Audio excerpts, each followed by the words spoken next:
This is Matt Hurt at Obsessive Viewer on Twitter. This is Tiny at Obsessive Tiny on Twitter. And this is ObsessiveViewer.com's The Obsessive Viewer Podcast.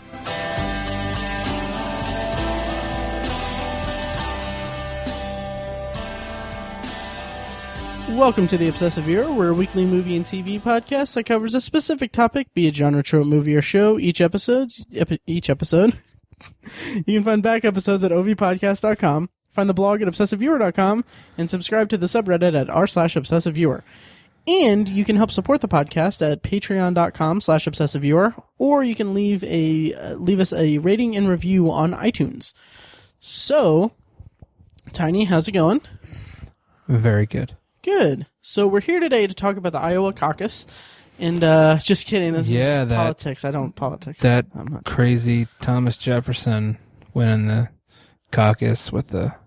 So today on the show, we're going to be doing a review of The Revenant. It's nominated for several Academy Awards. I think it's the most nominated one this year, I think. But, so that'll be fun. Before that, I think we're going to try something a little different, and we're going to have a brief news segment before we get on to the main topic. Just kind of a rundown of a few notable pieces of film or TV news that caught our eye on the interwebs this week as kind of a primer for the episode at large. So I have two things that are semi-related to each other. Okay. So I'm just going to go ahead and run with these. I didn't put the link down for the episodes that these correlate with, but if you remember back last summer, I did for when we did the extended potpourri, one of the extended potpourris last July or August. I talked about Indie Film Fest and how at Indie Film Fest I saw a short film called The Answers, which was a particularly moving short film about a guy who wakes up and realizes that he's dead, and he's basically confronted with his mortality or his reflections on his life, and he's able to ask an entity like any question about his life and gets an instant answer. And it was a really well done short film and really great, and particularly moving for me. And the news item in this is that it is available to watch in its entirety. It's like 7 minutes long on YouTube right now. So I'll put the link to that in the show notes. Check that out. It's definitely awesome. Tiny, have you seen The Answers yet? I have not, but that sounds awesome. Yeah, it was fantastic. And in a somewhat related note, actually, friends of the show, Michael Goldberg and Dave Chan, who we interviewed sometime last fall in the lead up to Shocktober in Irvington about their short film What's Eating Dad, which was at Shocktober in Irvington, which we opened the night with. They have a Facebook page up for their new short film. It's a comedy short called Rye Manhattan, and that's on Facebook. And I think they have their first screening somewhere, I think in San Francisco this weekend. Okay. So go check that out. You can like it at facebook.com/the Rye Manhattan, and you can also follow it on Twitter at the Rye Manhattan.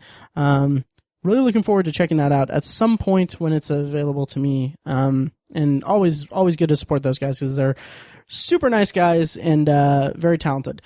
So those are the two news items I have, and then I have one more I'll say after yours. So Tiny, what do you got for us? Okay, first up from Slash Film. This was posted by Jacob Hall on Slash Film.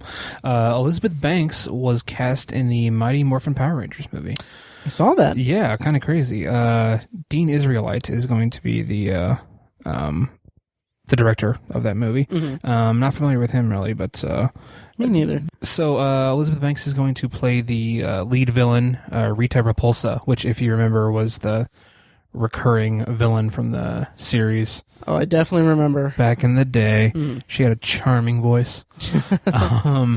No, but I mean, I think it's kind of fun. I mean, she's a big name actress, and she's kind of got a lot going for her right now. She directed the Pitch Perfect sequel. Yeah, I think she's attached to Pitch Perfect 3 as well to direct. Right. Yeah. So she's got a lot going on right now. So it's kind of cool that she took a role like this. We'll see how good the movie is. A lot of potential to not be good, but we'll see. I think it's kind of cool. Right. It comes out March 23rd, 2017, according to IMDb. Right. And I don't really I'm not going to seek this out and see it like opening weekend or anything like that. By the way, Dean Israelite is, let's see, he's the director of Project Almanac, which came out in 2015. And a couple other things. But anyway, I'm not really going to seek out Mighty Morphin Power Rangers, despite it being like a pretty big part of my childhood, really. Mine too. Yeah, I mean, I might take my nephews to it or something, but I'm not too eager about it. But I think that Elizabeth Banks as Rita Repulsa is really good casting after her role in the Hunger Games movies. Yeah, she's very flamboyant and very loud. Yeah, and Rita Repulsa is a very animated character, and I think she'll fit the role really well. Totes. Yeah. Yep.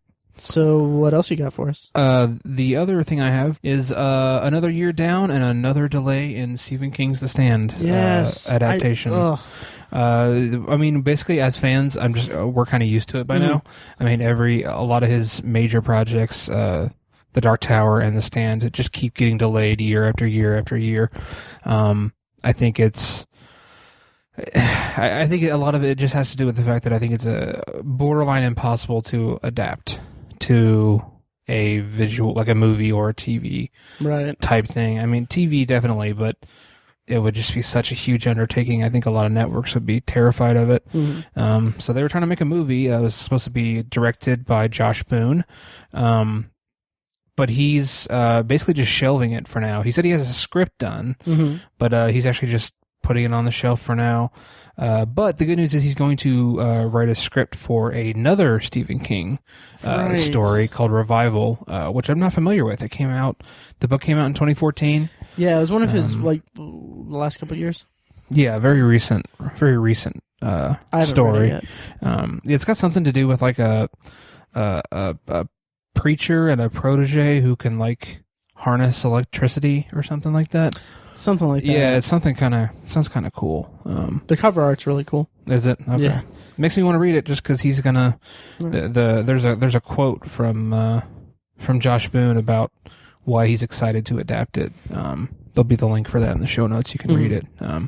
But it's. I think it's. I mean, it's. I'm glad that he's moving on.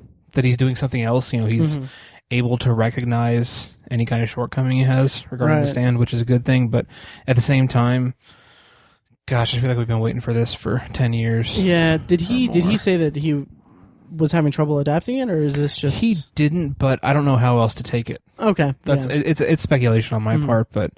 yeah, and you know, we've talked about, I think we've talked about him before in the past in regards to Stephen King, but I think that he is probably one of the best suited filmmakers to tackle Stephen King, because he's a massive Stephen King fan. His movie, what was it called? Stuck in Love. There's like one of the characters, I think he played by Nat Wolff, is like obsessed with Stephen King, and there's a really great moment where he's basically telling his love interest in the movie about like why I think it's why the book It is like one of the best coming of age stories of all time.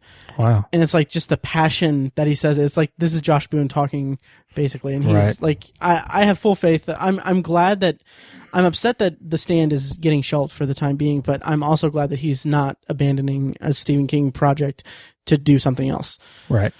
Although he does have that, and one of the X-Men movies, coming out. That's not like an X-Men movie, but I think it's like not X-Force, but I think it's like some spin-off for X-Men in the pipeline. So I don't know. Okay. Well, it sounds like his heart's in the right place. Yeah. So, to round us out for this new news segment, let us know what you think of this, because it's kind of new for us. We usually just roll right into the topic. But anyway, I actually just finished recording a bonus episode about Mad Dogs with Dylan Shuck, a fellow podcaster and a writer for BGrizzly.com. And we got on a tangent about 24, and that got me thinking that this news is like a little old. It's not really that recent. I think it's a couple weeks old. But Tiny, are you familiar with 24 Legacy? No. It is a spin-off TV show. Oh god. That it's going to be it's not going to have Jack Bauer in it. Okay. It's going to be The star of it is going to be Corey Hawkins of Straight Outta Compton. Okay.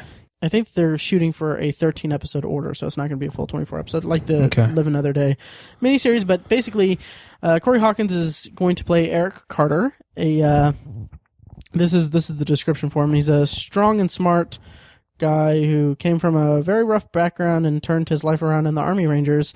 Now back home in Virginia with his wife Nicole, he's pulled back into action as his past comes looking for him. So he was Dr. Dre in Straight Outta Compton, and if they can resurrect this property and do it right, more power to them. Maybe it'll be a hit. Because really, like, reflecting on 24, it wasn't like Breaking Bad or anything like that. I think this is part of what Dylan said in our bonus episode, but it wasn't like top tier television. It was popcorn, fun, action, adventure, thriller, and all that stuff. Not really meant to be taken all that seriously, although I sure as hell did take it incredibly seriously. Yeah. So we'll see. It'll be interesting. Cool. So that basically rounds us out for this new news segment. Again, let us know what you think, because flying by the seat of our pants here. So this week on the podcast, we're going to be reviewing The Revenant, by Alejandro G. Inarritu. His after last year's or 2014's Birdman, this is his next film. Got nominated for Best Actor, Did Tom Hardy get supporting actor nomination? I don't know. So. I think he did. Okay. Best probably a bunch of nominations. A bunch of nominations. Yeah.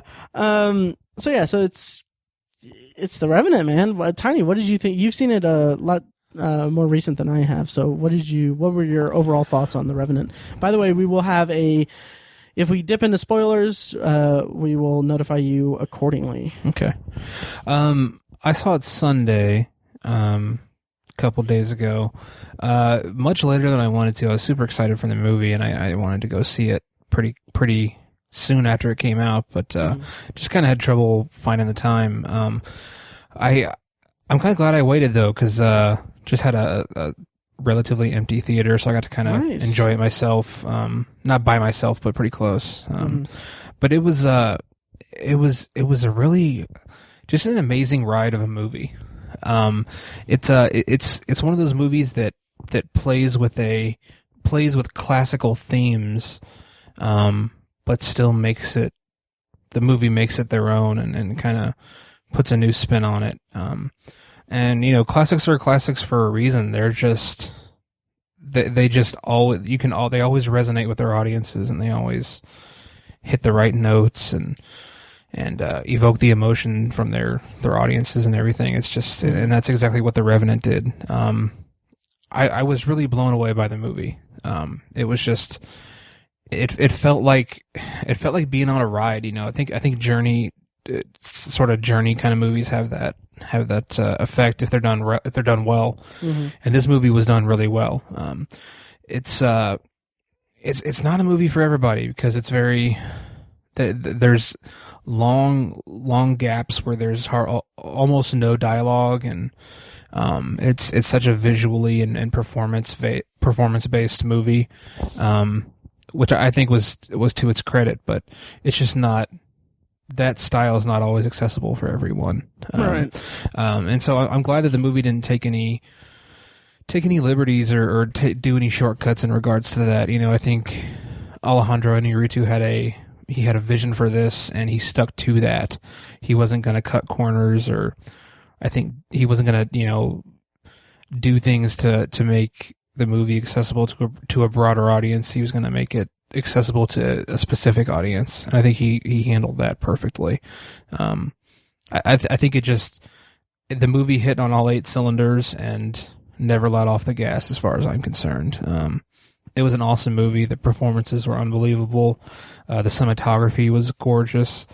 There's just so many amazing things to say about the movie. I hardly have. I don't know if I have any criticisms of it. It was really great. I loved it, and I think it deserves all the hype and the nominations it's getting. Nice. What did you think of? Well, we can get into that in a little bit. I'll give my overall thoughts. Basically, I thought that it was incredible. just from sheer visual styles and filmmaking techniques, it was absolutely jaw-dropping. There are various segments where it's like it's one of the most luscious and visually arresting movies I've ever seen. There's a sequence early on where their camp is being attacked, and like the way that Inarritu shoots it, it's hard to describe, but it reminds me of, like, in video games when you're like, you have aim assist on and you aim at someone and then take them out, and then you hit aim assist again and it jumps to the next person. Yeah. That's kind of the visual style that he implemented in this. Is like it's a long continuous take all through just the carnage of this big huge battle scene is the best I can describe. They're not soldiers or anything, but a battle scene at this camp, and it'll just zoom in on a close up of one character, and then like they'll get like an arrow through the eye, and they'll get like taken out in some other fashion, and then it'll just zoom over to the next one, and it just follows this progression that's through several different viewpoints in this style, and it's just unbelievable. It's just incredible, and just the way that he shoots these scenes. I mean, I don't know enough about the technical aspects of it. I don't know what kind of camera he used or anything like that. But it's like one of the most impressive like digital films I've ever seen shot. There's something about the color palette throughout it that's just so. I mean, it almost feels animated in a way, just the way that the color is depicted on the screen. It's unbelievably beautiful. Mm-hmm. And then there's also a couple, like even in that first sequence, really, there's like a lot of it's shot from like low angles, like almost to the ground and up at the characters. And it's something that you don't really see, like that method of filmmaking.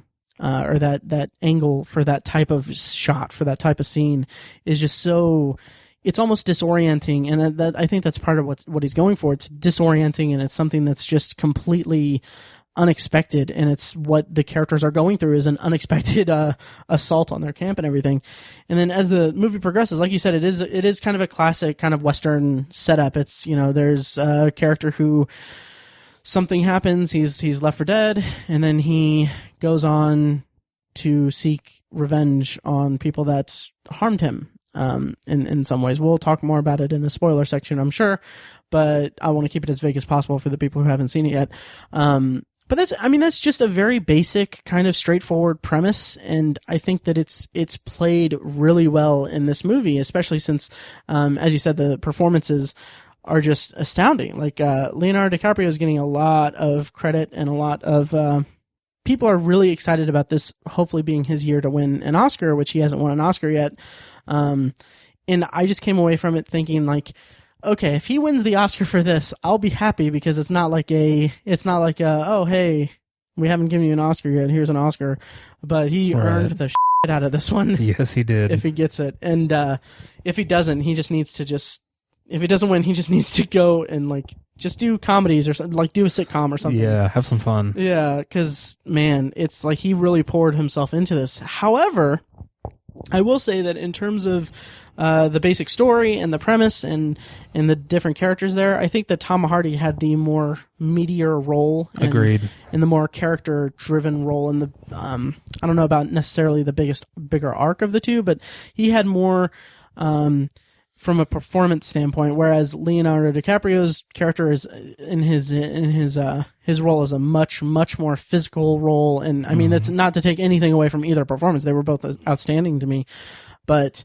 I think that you get a lot more into the psyche of Tom Hardy's character than you do Leo's, and Tom Hardy is a very interesting, like his character is a very interesting person, and there's some really interesting things that happen, and he could have been a run-of-the-mill like villain. He could have, purposely done something, but you can kind of see his point of view, and it's kind of slowly unfurled or shown to us throughout the movie. You kind of see more and more of his perspective, and you kind of get the sense that, okay, it's wrong, but he has his reasons. Like he's I mean, it's not he's still a bad guy, but I can really understand where he's coming from, and that's something that you don't really get to see handled that well or done that well that often, and that's something I really appreciated about this movie. Totally. And then Donald Gleason was also in this movie. Yes, he was. Which I liked him a lot. I thought that he was better in this than in Star Wars. And probably better than he was in Brooklyn.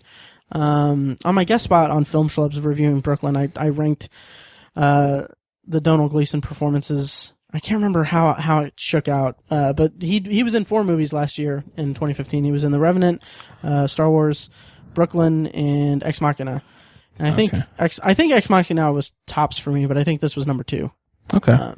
Yeah. So anyway, really incredible experience. I really, really liked the performances, and I really think that Tom Hardy, in addition to Leonardo DiCaprio, like they both gave incredible performances, and Tom Hardy in particular was just really fantastic to me. He was great at playing a despicable character that has such a matter-of-fact personality. Yeah, and not to take anything away from Leo's performance, but I kind of connected to the performance of Tom Hardy quite a bit. And yeah, also these are all my broad topics or my broad thoughts on it, but also I want to just mention the freaking score in this movie. Yeah. Like, did you pick up on the score? Like, did you notice if it was good or not? Or I totally did. I loved how subdued it was. Yeah. Oh, yeah. And it kind of played on the same theme. I'm not a musical person, so I don't know much about the actual techniques of making music by any stretch. But like, there's a theme that's played throughout. It's on the soundtrack. It's actually the Revenant theme, I think, or main theme.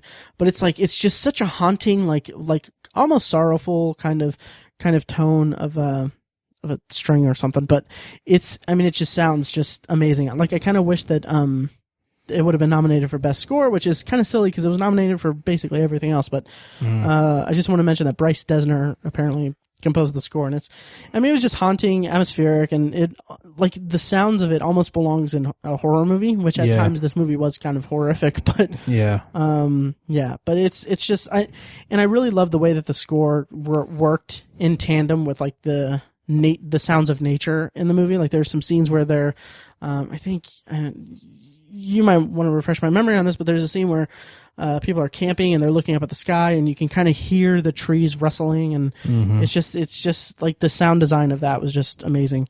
Agreed. And it's a movie that didn't need it didn't need a really electric or a really bells and whistles kind of score, right? Or bombastic or anything. Yeah. It needed a simple and subdued and just appropriate somber kind of musical score. It didn't need anything crazy because the other sounds of nature. It was a very symphonic movie, anyways. Right. I agree. I loved the music in it, and I definitely noticed. Yeah. I'll put some of the music in when we transition to spoilers. Cool. So people will be able to hear it. So there's a lot of press about the bear scene. And before I get to the actual bear scene to talk about it, are you familiar with the rumors about the bear rape thing? Yeah, which it's funny, and I actually talked about this when I was on the Jeff Vibert podcast recently, which should be going up this week, I think. Anyway, that the rumor that he was raped by a bear on the set of The Revenant is ridiculous. I think it was just some journalist making a joke, and then the internet ran with it because the internet's weird. Yeah. But I almost laughed because the sequence it's incredible. It's unbelievable, and it's relentless, and it's just terrifying.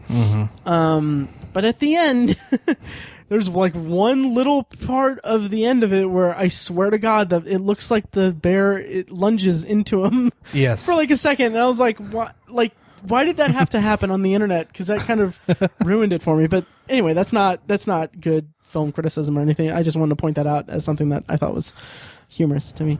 Yeah. But yeah, so what did you think of the actual mechanics of the bear attack sequence, like how it was played out? It was really well done. Again, just a very a very simple scene. I mean, there's not a ton of bells and whistles in this movie, and I appreciated that because it's just the action that's taking place in this scene speaks for itself.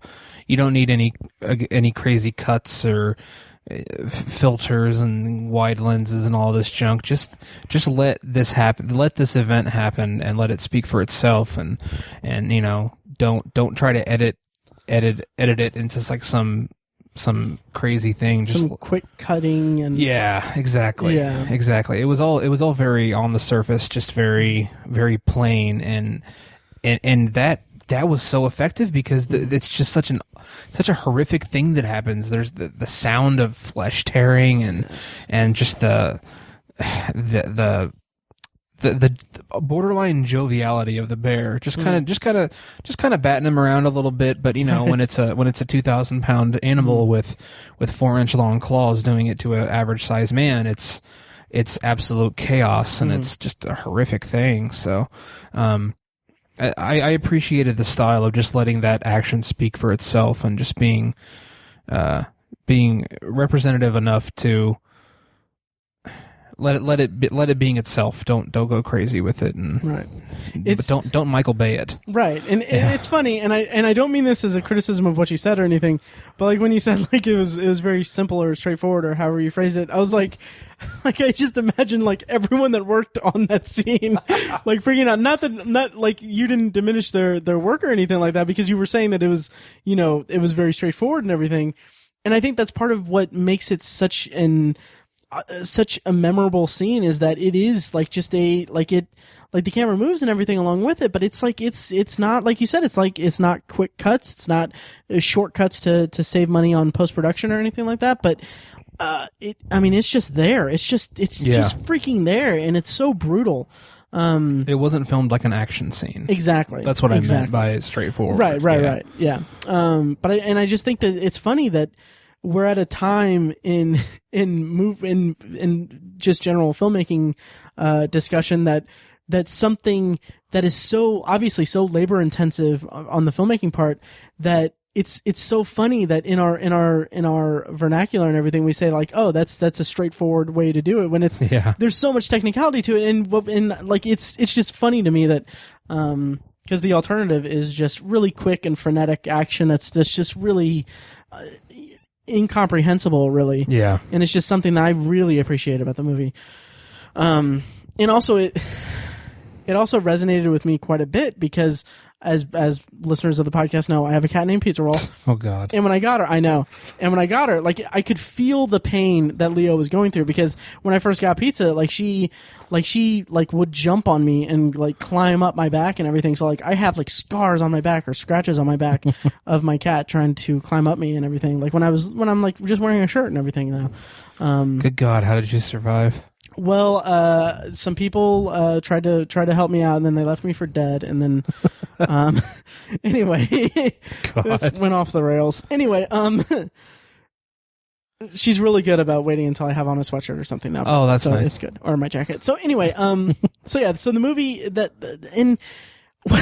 what's amazing is I want to dance around spoilers and everything, and what's amazing to me is like what we've discussed so far is the first 20-30 minutes of the movie. Yeah. We haven't actually gotten into the plot, but I think we should save that for spoilers. Do you think so too? I think so, yeah. Okay, so is there anything else non-spoiler that we can discuss? Yeah, I think just another broad thing is the themes of the movie being that, you know, in literature and storytelling, you have these very broad things of, you know, the very basic structures are man versus nature, all that stuff. And I think this movie managed to balance two of them incredibly well. There's the whole man versus man conflict that we get between the main character and some of the other supporting characters, and just the survival aspect of man versus nature, which is displayed wholeheartedly throughout this whole movie. Right. Both done to incredible effect. I mean, it's again, I hate to use the word simple, straightforward. It's just a man surviving in the woods. That's, you could have shot it in your sleep, is what you're saying. Yes, that's what I'm saying. Yeah, exactly. I could have shot the whole thing on an iPhone. Could have shot the whole thing on an iPhone in my backyard. I don't know what the big deal was. It's ridiculous. But no, it's a man trying to survive in the woods, and a pretty basic conflict between the two men too. I don't want to spoil that. Right. But I just thought it was a great balance because you get both things, and you're concerned about both things throughout the movie, and all these characters go through both of those major themes, and it can be a very tricky thing to do. Yeah, and they pulled it off really well in this movie. I agree. It was the plotting of it and the pacing of it was just really, really well done for me. I mean, I wasn't bored at all through this movie, and it was just it gripped me from the moment from the word go. And I do want to mention that, and this is something I've heard other people kind of critique the movie on. It didn't really bother me as much as other people did, other podcasts I listened to, but how did you feel about the CGI of the animals throughout the movie? Like, there's one scene where he comes across, I think it's a herd of buffalo. I thought like that, it wasn't bad, but I think that the rendering of the animals wasn't really quite up to snuff. Did you catch that at all, or did you have that feeling? I agree 100%. Okay. I wish they would have spent a little more money there or something. Yeah. Taking a little more time, because it felt very CGI. Mm-hmm. The sound was really good. Right. But yeah, visually it left something to be desired. Mm-hmm. I agree. Yeah, and that's, I mean, but the bear attack, on the other hand, yeah, exactly. That was like almost flawless. CGI. Yeah. You knew it was CGI because you can't have a bear attack a person in real life yet. Yet. But so I knew it was CGI obviously for that reason, but also, I mean, you could tell it was CGI, but it was really convincing, the detail of it. Did you know that this was based on a true story? I did, yes. Okay, yeah. Okay. I don't know that true story though. Yeah, me neither. And from what I've heard, it's basically just it's not like this happened and this happened and this happened. It's not like a straight retelling of it. I think it's more gone into legend than anything. Okay. But I think the kind of basic things of the guy with the bear attack aspect of it is pretty truthful, I think. Gotcha. But yeah, Hugh Glass was a real person. Okay. I'm trying to think. There was something else I was going to bring up, but I can't really remember. But we can go into spoilers here in a second. Just if you want to give your kind of overall thoughts and a rating, if you could. Mm-hmm. Yeah. I think it definitely would have made my top 10, probably my top 3 or so. It was just such a cool movie, and just such a really unique story. There aren't a lot of movies like this. The grit and the rawness of the style of the movie was just so raw and rough and gritty, and I think realistic, which is kind of scary. Right. And I just appreciate all those aspects of this. I don't think they didn't cut any corners in that respect. You know, they could have put a little gloss on this movie, but they chose not to, and I think it was an amazing choice, and it just that came through in like every single scene. I loved the work. I don't think we mentioned the makeup at all. Right. Good Lord. I hope it got nominated for Best Makeup. I want to say that it did. It should have. Just every single visual cue in this movie was just on point. Mm-hmm. Top notch. I don't think it gets much better than the visuals in this movie. And you know, you can't, not to take anything away from the performances either, or the writing, which I think was really well done. It was just a movie, like I said, it was banging on all 8 cylinders, and they didn't let up on the gas at all. So I'd probably give it a solid 9 out of 10. Nice. I think. Great movie. Yeah. I'll echo all of that, really.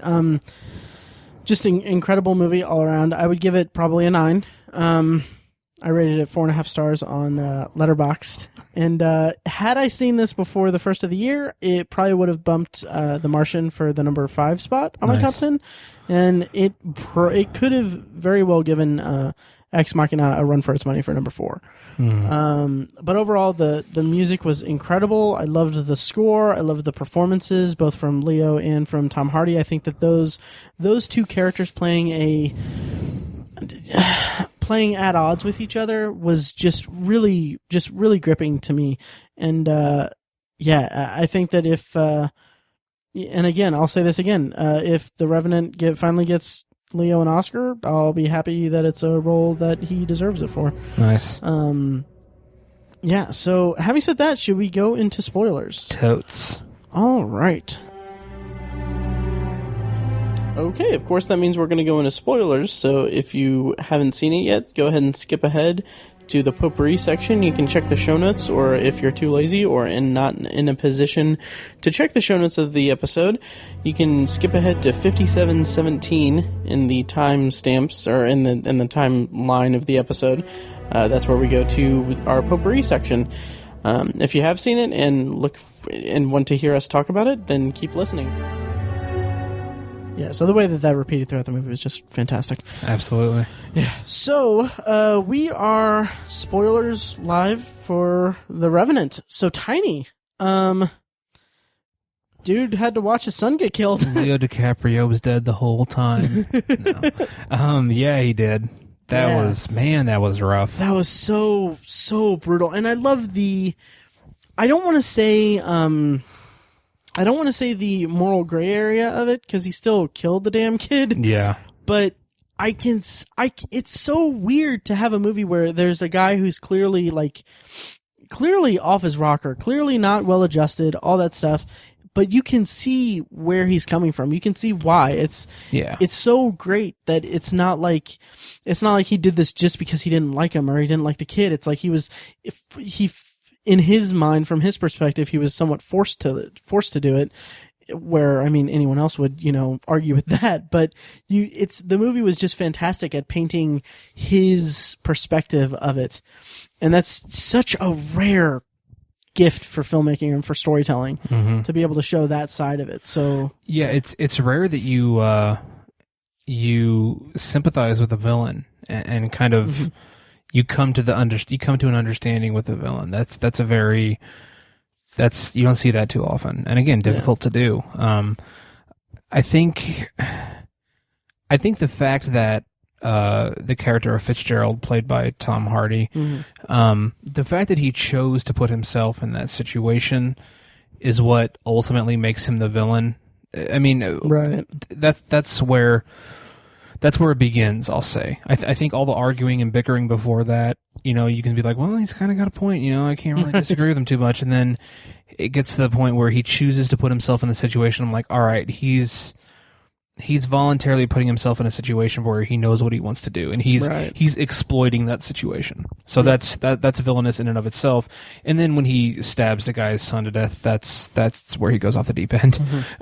So yeah, I totally agree. There's some sympathetic action there, and I can understand some of that, but he takes it a little far, right? And he's clearly just a selfish, vindictive person. But the movie has this theme of survival throughout it. There's a great line pretty early on that Fitzgerald has where I think maybe. The captain says something along the lines of, "You want to get back to your life," or something like that, and he says, "What life? I don't have a life." and these people back in this time period, they didn't really have lives. The people that chose to live this lifestyle, they didn't really have lives. They basically just survived. It was just about like, these are the obstacles I have for today, and these obstacles want to kill me, right? And they overcame them and managed to survive. That's what life was like for a lot of people back then, and he also just wanted to get his money, like he wanted to get paid, right? He did a job, for all the work that he did, right. So it's hard work killing kids. It's ridiculous. Anyway, what were you saying? But anyway, the survival is a theme that I was just incredibly impressed by. This was the odds of this, the stakes of the movie were just insurmountable, and to see them overcame was amazing. I mean, these are just the pinnacle of human survival. It's really incredible. There is a sequence in it that you're gonna have to refresh my memory. It's been several weeks or a few weeks since I've seen this movie, but so you've seen it a lot sooner than me. But so there's a scene where Fitzgerald is talking about surviving a scalping. which was freaking, like, just the way that he tells it, so gripping and amazing. But in that scene when he's talking to the kid, I don't remember the name. Yeah. Anyway, so he's talking about it, and he compares himself to God. Yeah. And he, like, at that point I was like, okay, well, he has kind of a complex about him.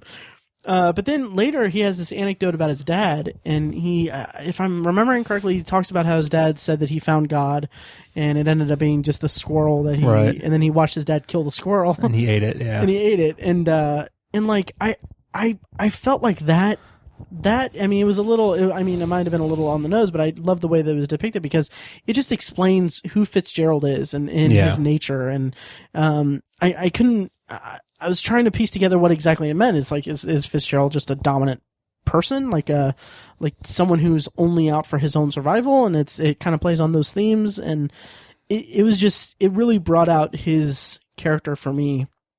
And I mean, Fitzgerald for me was just the strongest character in the movie. I agree. I think he was the most well-rounded. I mean, he was everything about him was very on the surface. He didn't keep things bottled up, obviously. Right. So I totally agree with that. I think I have trouble saying Tom Hardy gave the better performance, because I'm not sure he did. Right. But I think different performances too. So. They're very, like you said, Leo DiCaprio's is very physical. They're just two different things that aren't necessarily comparable. But I don't think we need to choose. We don't need to say, well, this one was better than that. We don't need to. Right. And let me be clear, that's not what I'm doing at all. Like, you're right. Leo is his, like I keep saying, it's a physical performance and everything, and it is very much a physical performance. So it's also a very internal performance. Like, you can see the agony in his face when he's laying there, like, helplessly watching his son get murdered. Yes. And it's just like, you can feel the pain in his eyes in those scenes. And I mean, just both characters were really remarkably played by their actors. And I'm going to talk a little bit about the kind of, I guess, final showdown between the two. Yes. I didn't really see that many trailers, but apparently it's spoiled in the trailer. The him on the horse on the back to shoot Tom Hardy. Okay. But that final, like, fight by the was it a river? Yeah, they're on the riverbank. On the riverbank. Yeah. Just like that was just so brutal. It really was. So raw. And I kind of felt like the resolution of it was kind of silly. Let's backtrack and talk about the Indian subplot with finding, like, the Indian chief guy finding his daughter. How'd you feel about that? Because I felt it was a little bit disconnected for me for a while. Absolutely. Yeah, and it came together well when Hugh Glass stumbled upon her, and if I'm remembering correctly, she was part of the French people that the Indians were trading with. Was it French or French? They were French. Yeah, I think it's implied they kidnapped her, though. Yeah. Okay. Not that she was just with them, but okay. Right. They kidnapped her and they were raping her and everything. But yeah, like, it's like that. It was interesting to me because they were trading for horses so that they could go get her. Right. Not knowing that she was presumably there at the time. Right. I thought that was a nice touch, but it did feel really disconnected. It kind of, at first, it kind of took me out of it, because I was thinking, early on I thought that I couldn't make sense of it. I was like, why are they showing us this group? And I was thinking, like, did Hugh Glass, are they talking about the kids? I think his name was Hawk. His mother, is that what's going on there? And it just kind of lost me there at first. But that wasn't the case. So what did you think of that plot overall? I thought it was established a little loosely, because what's established is the fact that I think this tribe of Indians was searching for the chief's daughter, who had been kidnapped, and I think that was that's their initial reason for attacking the encampment of the expedition or the I don't know what you call it, the fur trappers, basically, right. If you will. That's their initial reason for attacking them, and then by chance they just basically steal their pelts. Right. And so it seemed to me like they were kind of established as thieves more than people just on a mission looking to find a lost member of their tribe. So I thought it was established kind of loosely, but after a while I picked up on it pretty quickly that they're searching for this chief's daughter. Right. And yeah, it was connected a little too loosely to the main plot. Not to say it was disinteresting or anything, but I really enjoyed the way it connected in the end. I thought it was kind of obvious that it was going to happen, that this girl, the chief's daughter, was going to find her way back to the Indian tribe, right. and it was going to pay off somehow in the end. Not exactly sure how. I thought that last line with Hugh Glass saying to Fitzgerald, "What he's going to let fate decide," or whatever it was. He said, "Revenge is in God's hands." I think. Right. That's what he said. Like, well, I mean, you kind of knew what was going to happen when he let him into the. I mean, it's like, all right. It wasn't a big mystery what was going to happen to the guy, Yeah, it was kind of a. I had more of a problem with the line itself, than the fact that it happened. I'll put it that way. Right. Yeah. Like, even if they were like, I don't know. This is a super loose whatever, but if the tribe was further down, if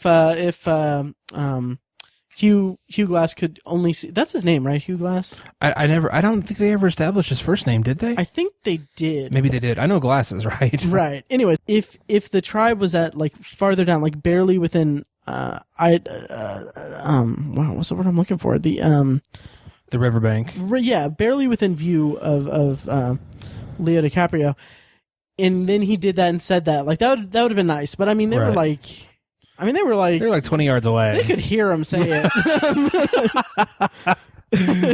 Yeah, I agree. It was, and that, I mean, that's a minor thing. Yeah. But it could have been handled a little better, I think. Yeah, I think so too. And it is Hugh Glass. Hugh Glass. Okay. So I'm gonna have to keep all that in. But okay. Yeah. Yeah, I think it's important to address the violence in the movie, because it is very violent.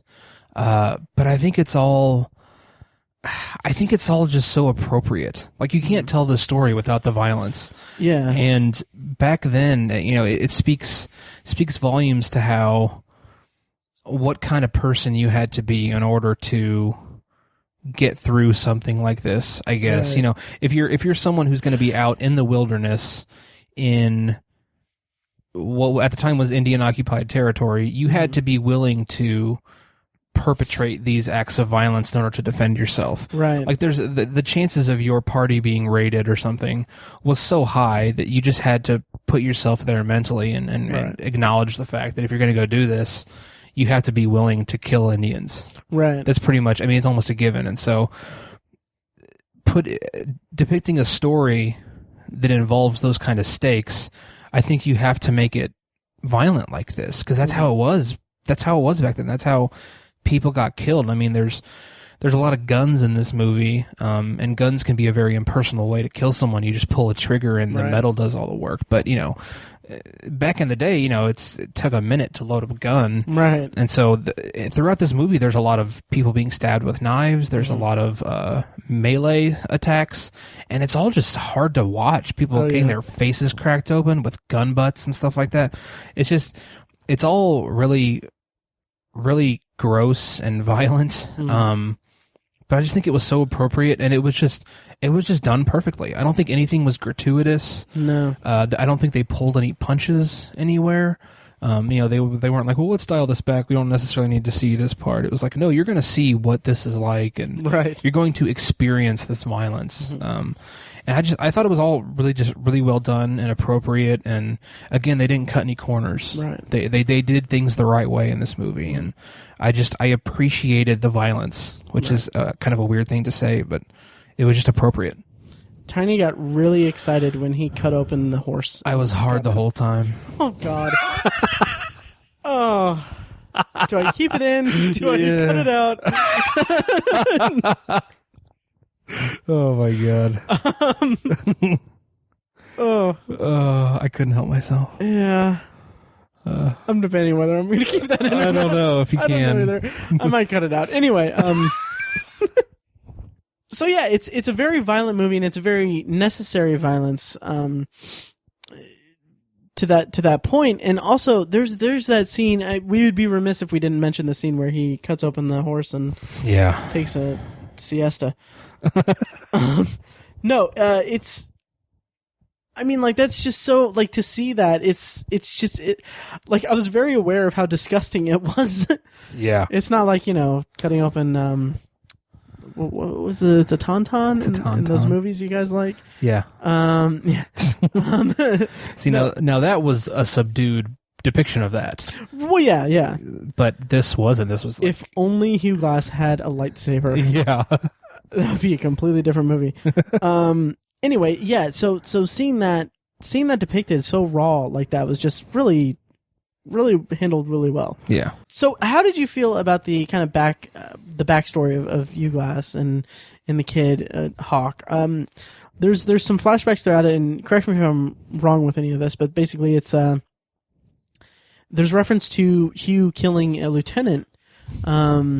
And then we see bits and pieces in the flashback. It's what was that exactly? Because I'm having trouble remembering. Yeah, basically, the woman who was, I don't know if it's ever established that she was his wife, but it was the woman he was with. She was an Indian woman. He had a child with her, and their camp was raided by I think they were British troops. I think so. Didn't look like American troops. Right.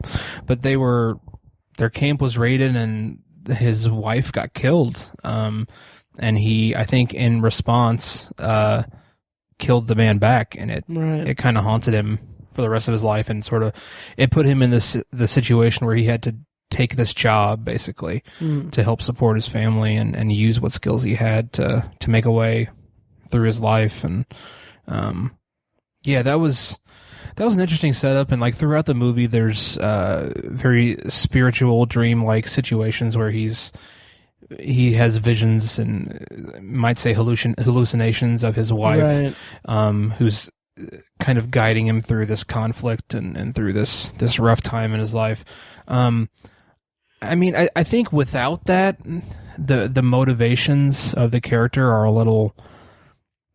The stakes are a little lower, maybe, or the motivations of the character aren't quite as heavy and relatable. I think the fact that all he has left as far as family is his son, and he's in the pursuit of vengeance for his son. I don't think, I think if his son had survived and he had just been, Fitzgerald had just left him for dead, I don't think you'd have the revenge plot. Right. But because the son died and because his wife was murdered and he feels like he owes her something to, raise their son the right way and be a good father to him, I think it all just it all blends together and gives the right motivations to the character. I think the hallucinations and the spiritual stuff was a little... It tended to be a little bit of a bump in the road, I think. A little bit. I think they did it a little bit too much. A little bit too much, yeah. A couple scenes would have been good, right. Or maybe just one big one that sets him on his path. Right. Would have been very appropriate and I think really well done, and I would have agreed with it. But I think it made an appearance a few too many times. Like I said, glad it was there, but I think it could have been handled slightly differently. But I don't think it was quite to the detriment of the movie. I agree. Yeah. Visually, it was very, very interesting. Very like lucid, dreamlike. Yeah. Yeah. Or euphoric. A very euphoric feel to it. Right. Yeah. Wow. Ethereal. Ethereal. Yeah. That's a good way to put it. Swear to God, I almost said urethral. That's not the word I was looking for. Not quite. Very ethereal kind of visual. Absolutely, yeah. Of it. Yeah, and I like that. But then again, it just like you said, it just kind of dragged on here and there, and dragged it a little bit. But he finds at one point he stumbles across this guy that kind of helps him out a little bit. How did you feel about that? I thought it was fine. I was very dismayed to see what happened to him, but right. I thought it was an interesting if I don't want to say cliched or expected, but I guess it would be kind of an expected hurdle in the road to to have him find a kindred spirit in it. Yeah, it's a very realistic movie, and so realistically, he should have died. And you know, he should have the at one point this person he runs into says that your body's rotting. Clearly he has infections and all kinds of whatever. That should have killed him. I mean, by all rights. But so there needed to be something to facilitate his healing. And so I kind of expected he was going to get some help at some point. Right. And so it made sense, but at the same time, it was a little convenient, I think, to have the guy just kind of show up when he's at his, arguably at his lowest, one of his lowest points. So I can understand someone taking issue with it, but I think it was a relatively eloquent way to handle that situation. And you know, something needed to happen. There needed to be a catalyst to get us on to the next part of the movie. And, I thought it was pretty cool. Again, it had a very spiritual tone to it as well. Like you said, they were kind of kindred spirits. Yeah. I liked that aspect of it a lot. And I thought it was well done. I really didn't have too much of a problem with it, but I acknowledge why it's a bit of a shortcoming. Yeah. I was just curious. Yeah. Yeah. So is there really anything else we need to talk about with this movie? I don't think so. Did you think the ending was a little abrupt, maybe? Refresh my memory on the absolute ending, because he says that God's gonna, do his thing. Yeah. Does it end there? The Indians walk by him, and it shows his face, and then it fades to black. Oh yeah, I wasn't dissatisfied with the way it ended. Okay. I didn't need to see him going back into town or going back into the settlement or whatever. Okay. Or collapsing from the various infections and injuries that he was going to die from, probably. Right. Well, I guess he does. He does want. Let me take that back. He does kind of wander into the woods a little bit. Okay. And he sees a hallucination of his wife, and I think he kind of looks to the sky, and it kind of fades to black from there. Oh, yeah. Which is a bit of an end cap. I guess I'll give him credit there. I wanted a little bit more of an end cap, but I can't count it against the movie. I guess I can't knock points off of my score of it for that. But wasn't exactly what I wanted. But yeah, it was fine. I can't knock it. Okay, cool. Yeah, I didn't have a problem with it. Okay. Yeah.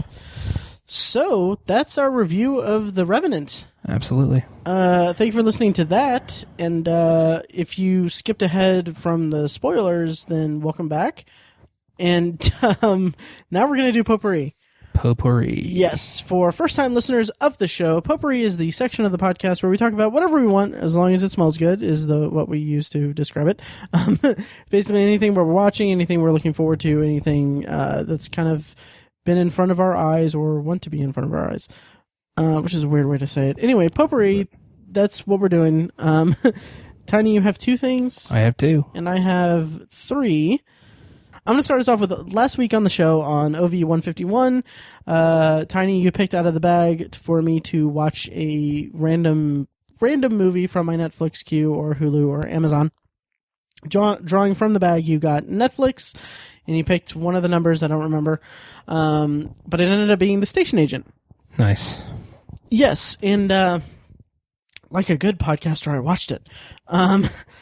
So I watched it. It's Tom McCarthy's 2003 movie with Peter Dinklage as a loner guy who, after his only friend dies, he inherits a piece of property that's in an old train depot, and then he goes there to live a solitary life, but becomes friendly with an outspoken hot dog vendor guy and a woman with her own personal struggles, basically.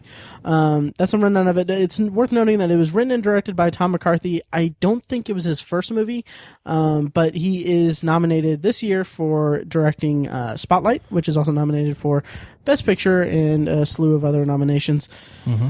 And then he also last year had The Cobbler, the Adam Sandler movie. Wow, I forgot he did that. Yeah. Wow. Yeah, so, we all have to earn a paycheck somewhere. Right.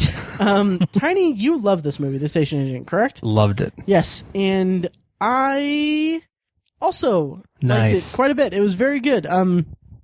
One thing that struck me early on about it is that Peter Dinklage, his image, his persona that he puts off, is so not dependent on his dwarfism that to see him play a character that is ridiculed for it in a dramatic fashion, like early in the movie, there's some kids that kind of bully him about it, I guess, or they tease him about it as he's walking past, and he's a loner, so he's just kind of like not engaging them or anything, just walking away. To see that is so bizarre to me. Here in 2016, where I know him from, he plays. Well, obviously he's most noted for Tyrion Lannister in Game of Thrones, which is a I don't know what the technical term in the Game of Thrones universe is for it. He's the imp.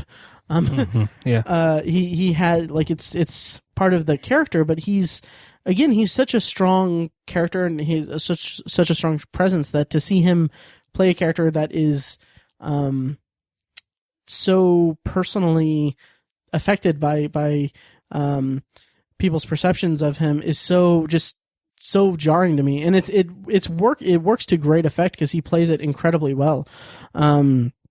It seems like a very personal performance for him, and it's just very melancholy, and the way that he is, like I said in the description, he is a loner, and he basically just wants to live alone forever. And it's just sad to me because you can tell how internal that is, and how much of a struggle it is for him to connect with other people. And so the other actors in the movie is as Joe, the aforementioned hot dog vendor guy. It's Bobby Cannavale, who I'm a big fan of. Love him. Mm-hmm. And I want to say, did he beat Peter Dinklage for Best Supporting Actor Emmy for Boardwalk Empire? Was that? I think he did, yeah. I think so. He did, yeah. That's interesting. Mm-hmm. And then Patricia Clarkson plays Olivia, the woman with some personal issues. I love her too. She was great in it. She's a fantastic actress. Oh, she's amazing, and she was really great in this movie. Also featured in this movie is Michelle Williams. Oh, yeah. I'm a huge fan of hers. I kind of wish. I think she has a movie that's at Sundance now, or maybe I think a couple movies actually. So I hope that I get to see more of her soon, because I really like her as a dramatic actress. Mm-hmm. So yeah, so there's some really nice moments in this movie. There's this one moment that really stuck out to me is that after Finn, played by Peter Dinklage, forms the friendship with Bobby Cannavale's Joe, they kind of, I think this is more when Joe's forcing his friendship on basically Finn. Yeah, Finn is so to set the scene, Finn is sitting on a bench next to a train track. And he's just sitting there. It's in town. It's far away. And then Olivia gives Joe a ride to find him, to hang out with him, basically. And he goes and he sits down next to him. And there's this. It's like it made me think of how small the movie felt and how intimate it was, because it's basically these three characters and their friendship amongst themselves, basically. And in this moment, Finn is watching the train tracks, and he's basically just telling Joe, like, yeah, I'm just waiting for the train and everything, because that's just what he likes to do. He likes trains, right? And so I kind of felt like that felt like it's a new area. He had no other reason to stay where he was before when his friend died, which he had a life there. He had his own like social circle and all that stuff. But once his friend died, that's when he just up and left and wanted this life of solitude. But it felt like him finding the train track and just sitting there and watching the train. There's a moment where he tells Joe that the last train passed about an hour and a half ago. And just seeing that, it spoke to me, because it kind of felt like he's a loner and everything, but it's like he's in a new environment, but he's trying to get back into old habits, and he's trying to recreate what's normal to him. And that just felt really personal and a very nice moment for the movie. Agreed. Yeah. When I haven't seen it for years, but I remember just like instantly falling in love with all three characters. Yeah. The characters are just so strong in this movie. And I love how multidimensional they are, and how all those dimensions find their way to the surface, and how through their friendship, reluctantly as they got into them, I think, they find the flaws in themselves and find a way to kind of get through life. I think it's such a cool movie. The characters are just so great. I've always meant to purchase it. I just never have. I'd love to see it again. It's such a fun movie. Well, it's currently on Netflix. Is it? Yeah, and which is why I watched it this time. Yeah. Anyway, I couldn't remember if it was Netflix or Hulu. Or right. Yeah. Anyway, so yeah, to kind of round it out, I'm a huge sucker for these types of movies where it's like these flawed or otherwise damaged characters finding each other and repairing each other through their friendship. Like I'm such a sucker for that dynamic in a movie, and this was a really great representation of it. Great. Yeah. I'm glad you liked it. Yeah. Good picking out of the bag, Tiny. Totes. Good picking out of the bag. So that is my first potpourri. Tiny, what is your first potpourri? My first potpourri is the movie Focus, which I think came out in, was it 2015? Or it was very early 2015, January or February. Okay, very early 2015. The movie Focus, starring Will Smith and Margot Robbie. Robbie. Is it Robbie? Robbie or Robbie? I think it's Robbie. Margot Robbie. Yeah. As well as a couple other people. I didn't have much interest in it. I felt like the movie was going to be successful because of Will Smith and because of Margot Robbie, because she's very attractive. I thought it just had those two things working for it, and that's why it was gonna. If it had any success, it was because of those two things. And I was mostly right. It was an okay movie. It actually held my attention pretty darn well. Will Smith and Margot Robbie have really good chemistry. Nice. I totally bought their relationship and their give and take throughout the movie. They're fantastic together. I was really pleased. I wish they had a better script to work with. The script wasn't that bad, really. It's just it could have been so much better. I think there was a fair deal of potential in this movie. But it had a great cast to really elevate it. Gerald McRaney, who's a character actor you'll know from he plays a billionaire in House of Cards. Okay. From the first season of House of Cards. He vets Kevin Spacey for the president. Oh, Raymond Tusk? Yes. That's him? Oh, okay. Yeah. What's his name again? Gerald McRaney. Okay, yeah. He was in season 2 of House of Cards as well. Was he in the second? Yeah, he is. He was like the big adversary. Right. Yeah. He's a fantastic character actor.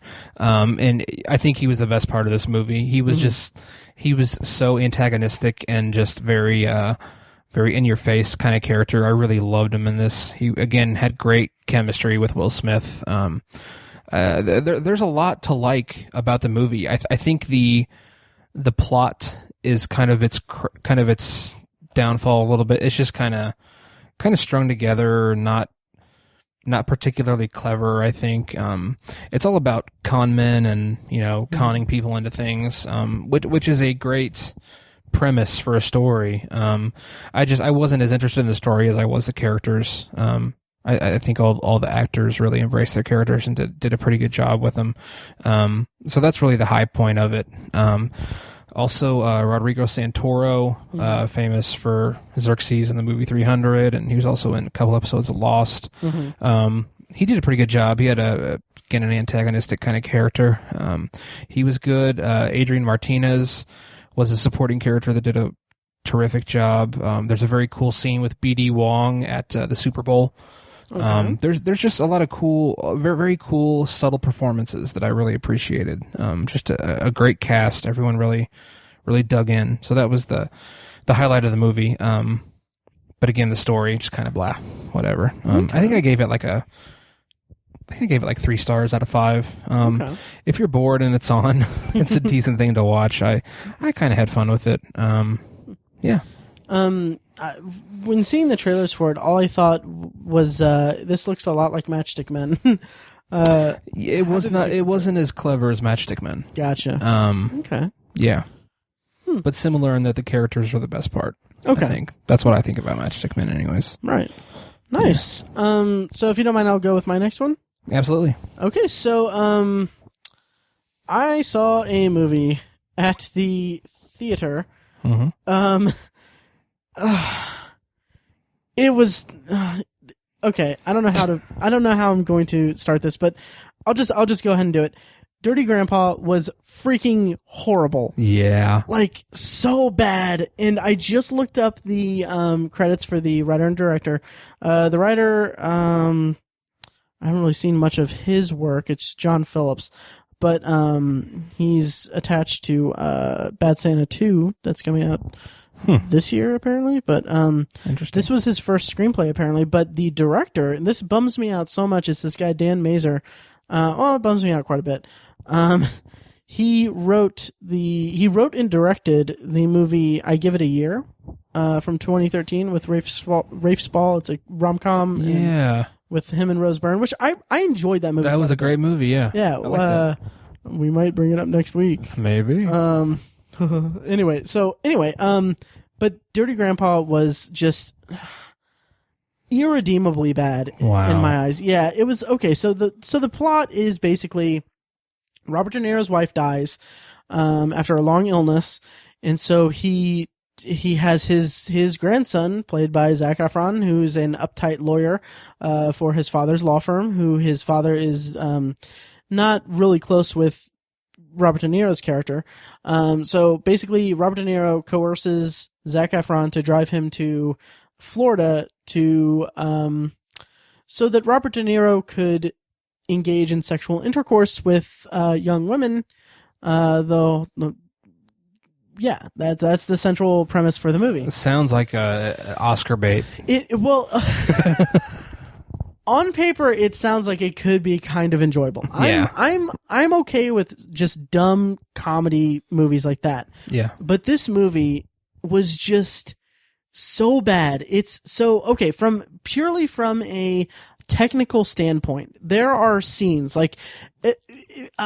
So when you shoot a movie, you shoot different takes of a certain scene, and then in editing, you cut those scenes together to make a cohesive scene that's true to the script and everything. You know, point of view, like it cuts between point of view from each character and everything.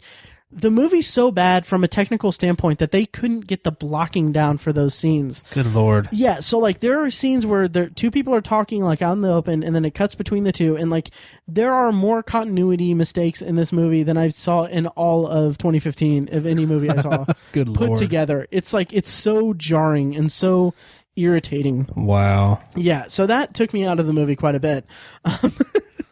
But it's none of the jokes landed. It's Aubrey Plaza played who I'm a fan of Aubrey Plaza. Me too. She's great in a lot of things. I really, really like her in Parks and Rec.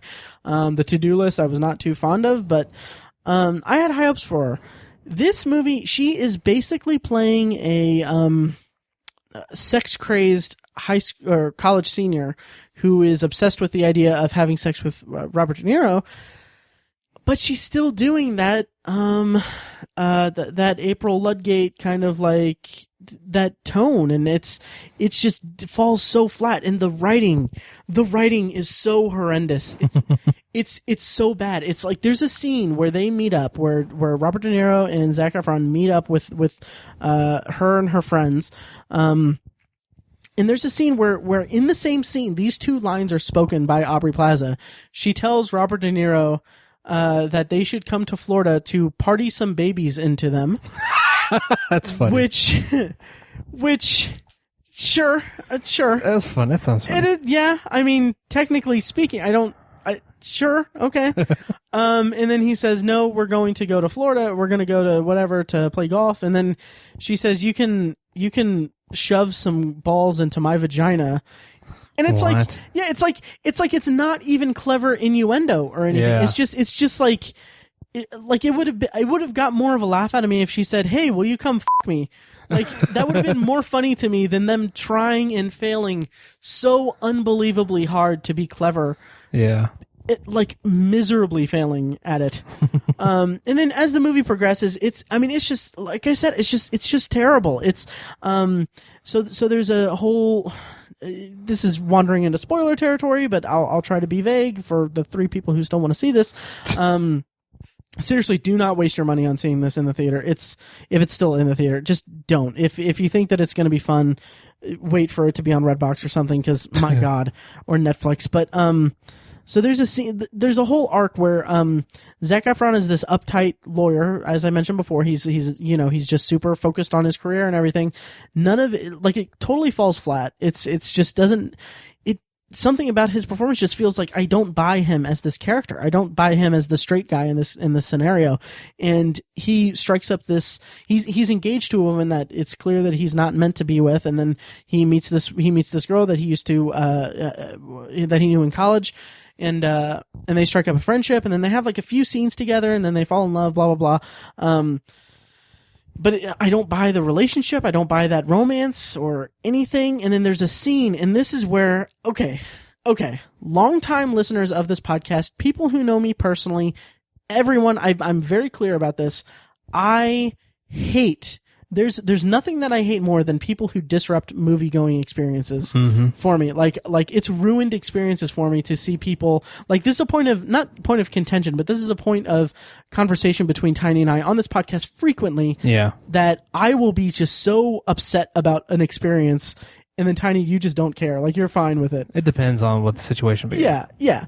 So, most notably Creed recently, this happened. So, basically, in this experience, I was almost the person that disrupted the theater experience.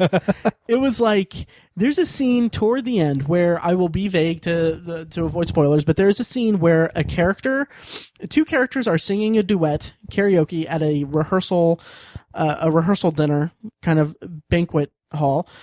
Very small space for a banquet hall. The one person is on stage at the front of the room. At the back of the room on a balcony is the other person. They're on microphones. The mics go out for whatever reason.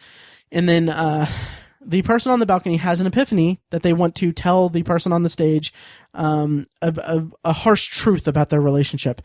So the cousin of the person on the balcony says to him, under him, saying like, hey, played by Adam Pally, by the way, slumming it. He's a great. I love his. I love him, and it's a shame to see him fall in this movie. But he says to the person on the balcony, he says, "Hey, she can't hear you." So there is a 3 to 5 minutes scene. Basically, the amount of time that I've had to spend setting this up is the amount of time that this gag ran. Basically, where the person on the balcony says to the cousin, will you pass this message along to her? Then says the message, and then 3 to 5 minutes of the cousin pointing to various people in the room saying, hey, uncle, whatever, can you pass this along? And, oh, I forgot that this guy's deaf. Hey, cousin, whatever, can you pass this along to the person thing? Blah blah blah. Oh, he has a voice modulator thing. Yeah, because a lot of people have those. Yeah, oh yeah, and it's totally ripe for comedy and all that. And so they can't understand. So we'll go to this goofy waiter who's very awkward and everything. And like throughout this entire sequence, this is toward the end of the movie, I was so ready to just get the hell out of there. I almost stood up. I was so close to standing up and just yelling, they're in the same fucking room. They're within earshot. Fuck this movie. And then walk out. I came so close to doing that. Good Lord. So close to doing that. But I didn't. And then, it's just, the whole movie just was so horrible. And then, wow. Yeah, it's so bad. And then at the end, spoiler alert, jump 30 seconds if you don't want to be spoiled, but, there's a character who comes up after being unconscious for about the last 15 minutes of screen time. He comes up to the main character and says, "Oh, I like her a lot. You should stay with her or whatever." And I'm like, this is literally the first time this person is seeing this person. Like, this is the first inkling that this person has of anything going on. It's just, this movie was infuriating. Do not see Dirty Grandpa, please. 2 bright points about it though. One is that really good use of a song by Matt and Kim at the beginning. Okay. I think it was Daylight, that song. I really like that song. Also used in the either pilot or second episode of Community back in the day. Okay. Back in the day, 7-8 years ago. Anyway, And then 2 is that fun theater experience. I didn't stand up and do that, but before the movie started, before the trailer started, I was sitting there and I heard there were people sitting 2 rows behind me, and I just heard, and I felt so bad for this guy because I've been in this situation before. I just heard very loud snoring. Oh my God. Yeah, and like throughout the movie, I just basically heard, wake up. Get up. Like, and I've been in that situation before because I used to work nights. I worked nights for like 7-8 years, and like I would go see movies during the day. And like I remember you and I went to see Raiders of the Lost Ark at Keystone Art at midnight screening, and like I was falling asleep during that. Yeah. And so I felt for the guy, but right. But yeah, and that's the only really redeemable thing I have to say about Dirty Grandpa. Don't see it. Oh, also final thought, and then we can go to your next one. The scene that's in the trailer of Aubrey Plaza saying all of the, like, oh, rip my bra like it's a social security check. Funny and everything, and, like, that scene is funny, but then as soon as it happened in it, I was like, there's a reason why this scene was in the trailer, because it's the funniest scene, and then I realized this is basically just a cheap knockoff of a bit from Louis C.K.'s show Louis. Because there's a scene where he... I haven't seen the show, but I've seen the clip on YouTube where he plays a comedy club, and then some woman comes up to him and talks about how she's really attracted to old men. Yeah. And so they have sex, and she tells him to tell her things about being old, and so he's saying like, "Oh, I remember when you could smoke on an airplane," and stuff like that. And she's like really into it and everything. And like in that scene, that's played so much better than in the stupid movie. So, yeah. So that's Dirty Grandpa. Please do not see it. Yeah. Ugh. So like 8 out of 10? Yeah, well, I think I gave it 1 star. Oh, wow. Yeah. Yeah, that's bad. Yeah, it was. And that's what I've heard, is that it's really bad from a lot of people. And I didn't expect it to be that bad. So, yeah. So anyway, your next potpourri, Tiny. My next potpourri, I mentioned it last week. I had started it. It is the docuseries The Jinx, which Matt referenced or talked about once or twice. So on our Making a Murderer episode. That's right. It was Making a Murderer. Yeah. Potpourri. That's right. And his fervor for it made me want to watch it, and I finally did. It's a very accessible series because it's only 6 episodes. It's like maybe 4.5 hours total. It's not really long, but they pack a lot of information into it. I really loved it. I was really enthralled by this documentary.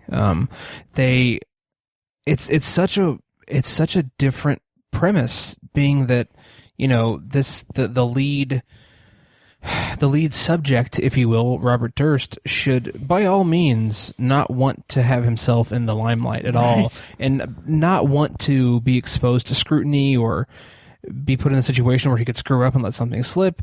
This guy should be a recluse, and he should keep his mouth shut, basically. But the premise of the documentary is that the guy calls up this filmmaker and says, "Hey, interview me. I want to get my side of the story out there." Right. Talk about stupid. It's just a dumb idea. I don't want to spoil anything because I want people to watch it. Like I said, it's very accessible. It's really not a big time commitment. You could knock it out in a day if you want. Matt, you knocked it out in one sitting, didn't you? Pretty much one sitting. Yeah. I've knocked it out in 2, I think. Nice. 2 sittings. So, I just watch it. It's so incredible, and the ending just pays off. I mean, Making a Murderer was not quite as conclusive, maybe. Sure. I guess it didn't have quite the end point, but this just knocks you out at the end. It's just awesome. And I think it's going to be, everyone who watches it will find it immensely satisfying for that respect. I won't rehash everything about it because Matt's talked about it already, but it's just such a cool occurrence. It's just something that happened, this interview, that shouldn't have happened, and we all have access to it. It's just really, really incredible. I think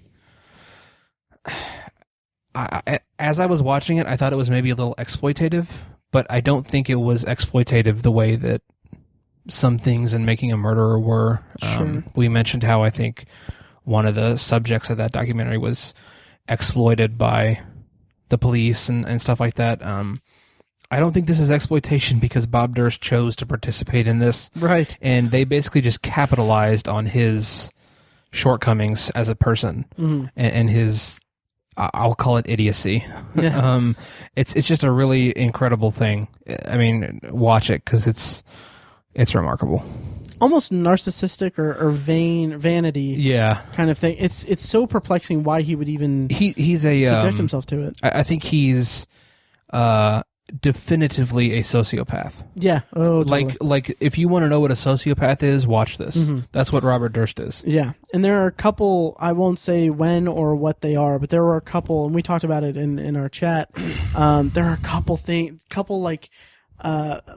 points in the documentary that it's just like, it's so, it's like the reason why I watched it in one sitting is like at 2 points, I was just like, I stopped and I was like, did I really just see that? Did that really just happen? Yeah. Did they really capture that moment on film for this documentary? And it's just so incredible that this happened and that we're witnesses to this and that this is something that it's not. I mean, it's horrible because of the subject matter and everything, but as I don't mean to kind of to lower the impact of what happened or anything, but it's entertaining. It's an entertainment thing, and it's just so astounding that this is what happened. Yeah. And I'm just talking about what happens in the documentary, not even about the story. Right. So you owe it to yourself to watch The Jinx. I know it's been out for like a year. It's a year. It debuted in February 2015. But if you haven't watched it yet, check it out because my God. Yeah. Yeah. Robert Durst is the kind of person that needs to be like studied. Like he needs to be. He's like a mistake of the evolution of the human brain. I mean, it's just a remarkable subject. Yeah. Oh, well, yeah. Jesus. Yeah, we'll talk off the mic when we're done here about. There's one thing in particular that was just at the end that was just unbelievable. So anyway, yeah. Exactly. Jesus. Anyways. Okay, so anyway, to round out our potpourri, were you done? I am done. Okay.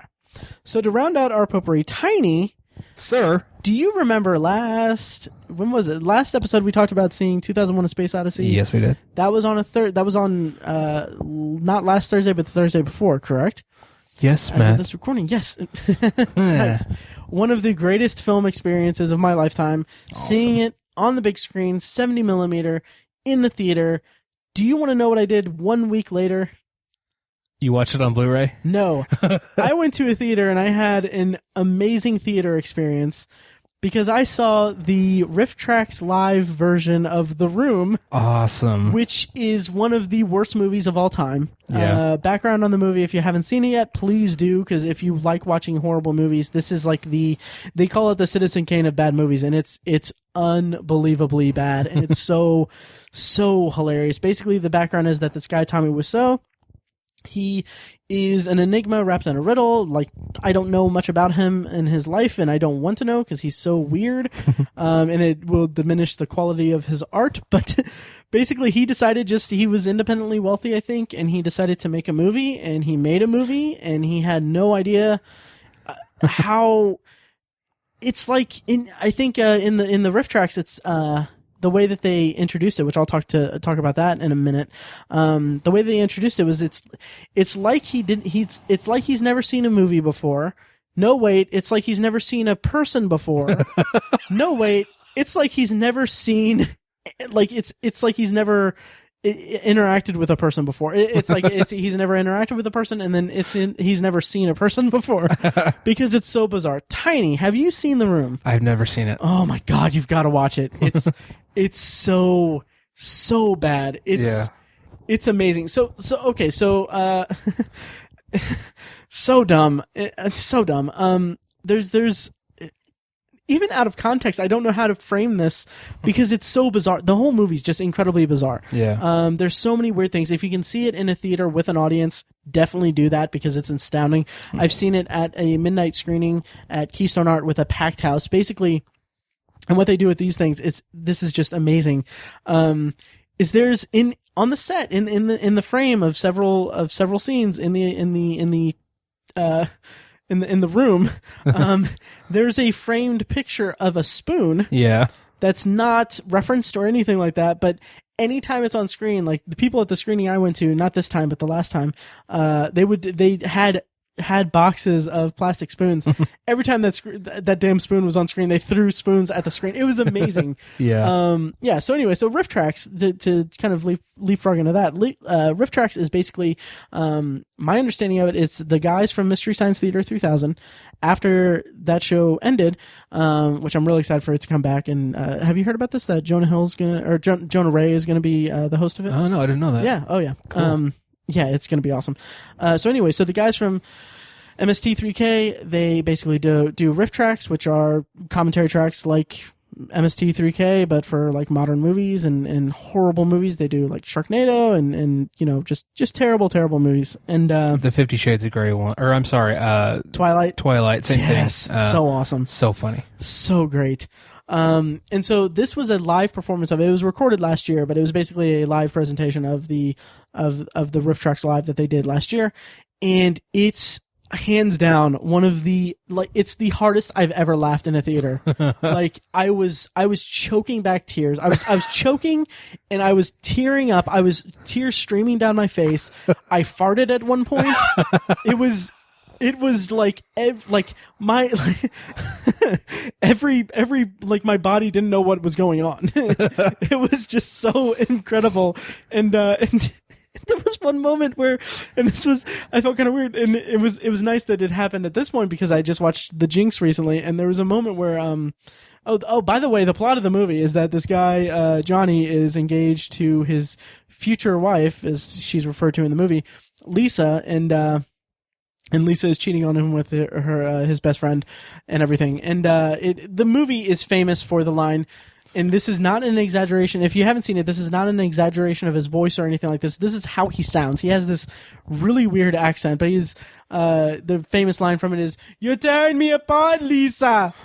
It's amazing. Oh my God. So anyway, so there's a moment in it where there's like a line of dialogue somewhere where they say like something like, "Oh, I'm really excited about the wedding," or something like that. And then like the RiffTrax guys, they said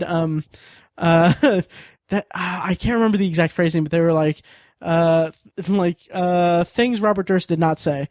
And I thought that was really funny, and I laughed like an idiot. But so that was such a fun experience. It was so funny, and I noticed things that I never noticed before in the movie. And I'll leave on this note that if you like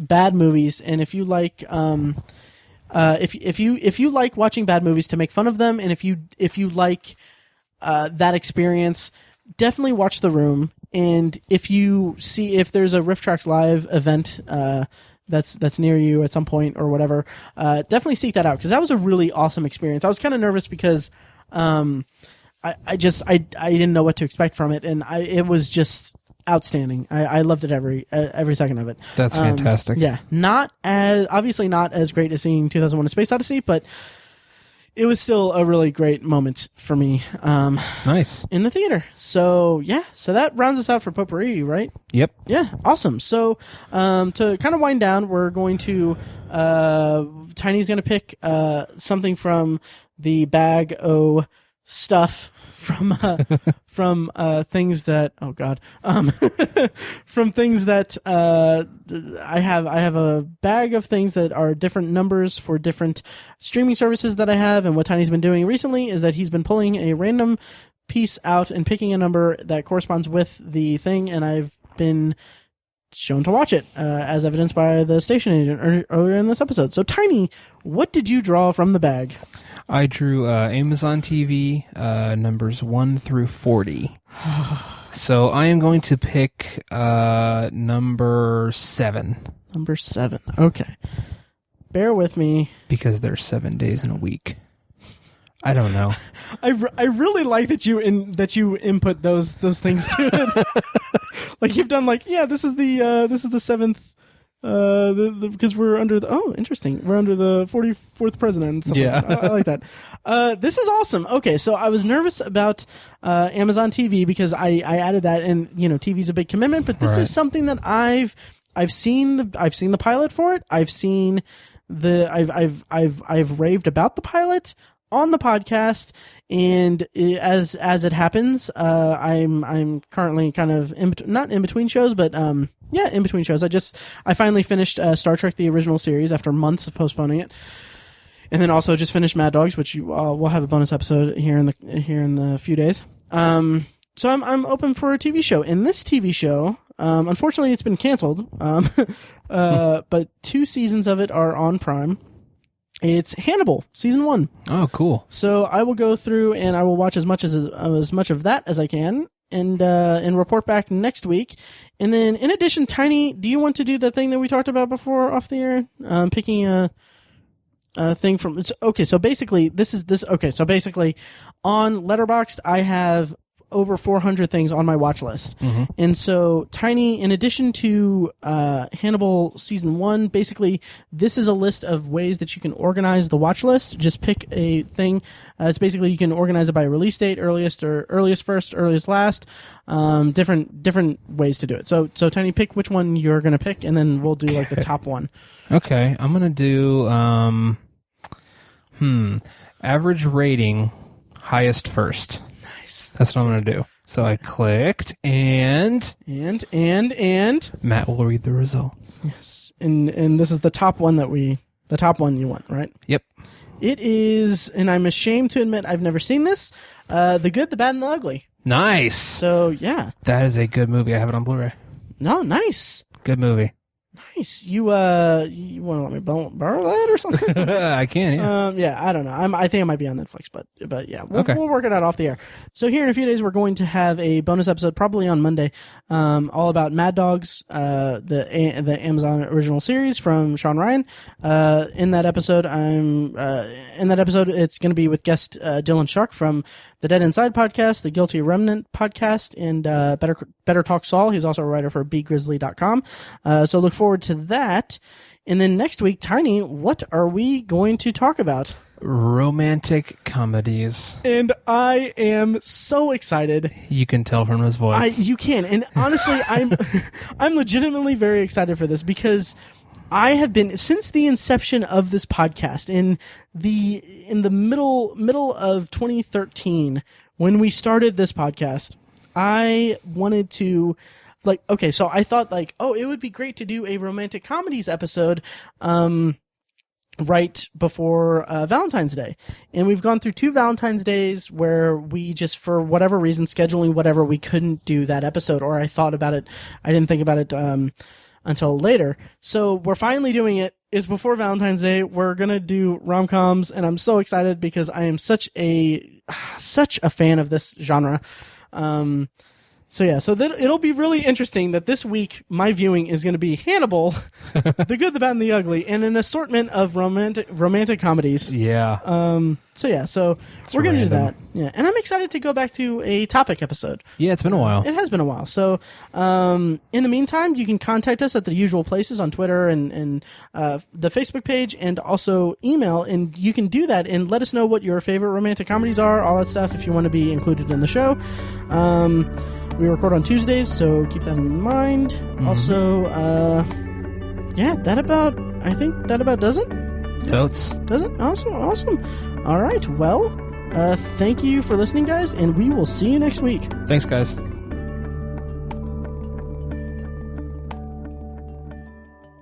Don't see Dirty Grandpa. Seriously. Okay, thanks, guys. Thank you for listening to The Obsessive Viewer, presented by ObsessiveViewer.com. You can find more of our episodes at ovpodcast.com, and you can subscribe to the show on iTunes, Stitcher, or your preferred podcast app. The Obsessive Viewer's theme song is An Eclipse of Events and is provided by Loudlike from their EP Mistakes We Must Make. You can find that and more great music from them on iTunes and like their Facebook page at facebook.com/loudlikemusic.